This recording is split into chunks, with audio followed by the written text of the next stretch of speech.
When you promise person something, make sure say you do am. And if you no fit do am, make you try make the person understand the reason why you no fit fulfill your promise. Correct person there. I welcome you to this ogbonge channel Favours blog, where they give you better things, where they build you up both physically and spiritually. Here we dey make sure say everybody dey grow together for this life. They say na hand wash and na hand till dey clean. Is that the matter dey be? This is the first time when you dey join us, or you don join us before but you never do the needful. What be the needful? Hit the subscribe button. Touch that table like bell for notification bell so anytime we drop video, you go be one of the first persons to know say better don shele on top Favours blog. As the matter dey hot, we go dive right into wetin we bring up for you today. No go anywhere, we dey come back.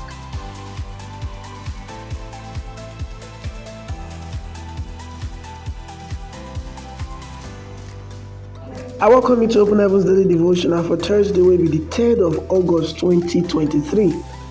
Our topic for today na integrity. Our Bible reading, it will come from the book of Proverbs chapter 28 from verse 6 go reach 10. Proverbs chapter 28 from verse 6 go reach 10. And our memory verse for today are from the book of Proverbs chapter 20 verse 7.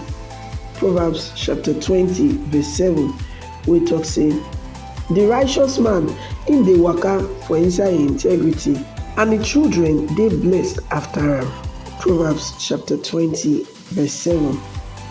Make we enter today's message. For simple term, integrity mean say you dey true to your word.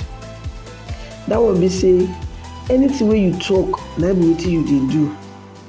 Anybody wey call himself or herself Christian must be person of integrity. Our Lord Jesus Christ for inside Matthew chapter 5 verse 37 to say, for all your discussion, make your yes be yes and your no be no. Anything wey pass this one na bad thing. Anything wey you promise to do, make sure say you do am.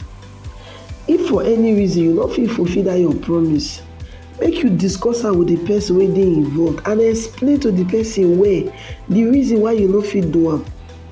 No ever go back on your promise. You don promise person something finish, you no come just do am without any explanation.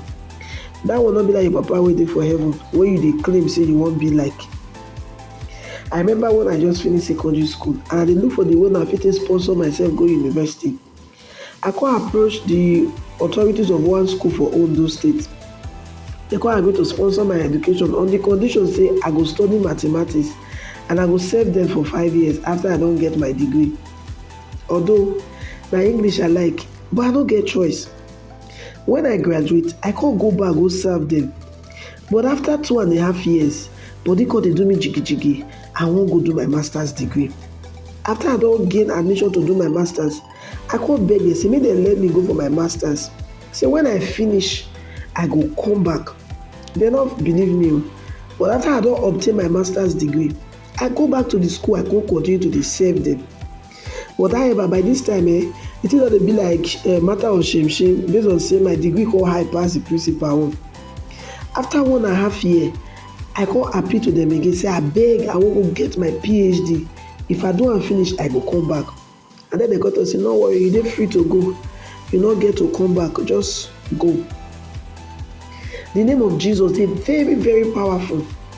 So powerful, so Philippians chapter 2, from verse 10 to 11 tell us say, at the mention of the name of Jesus, every knee for earth, for heaven, and under the earth go bow, and every tongue go confess say Jesus Christ na Lord. Na so him name get power reach.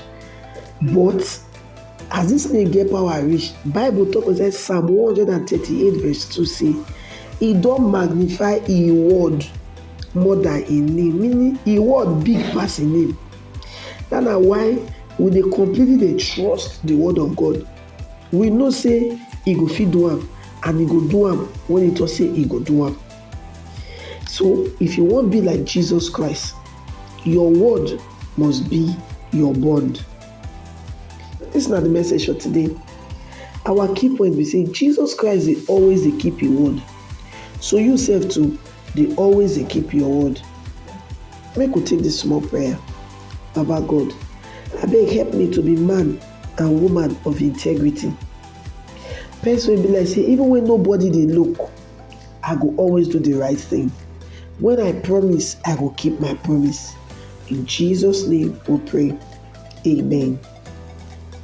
Thank you wey you take lis ten to today's message from the Open Heavens Daily Devotional.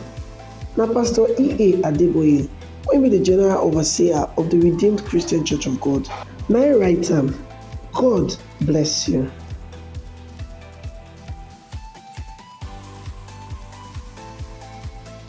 I welcome you back from that betalicious session. How you find that?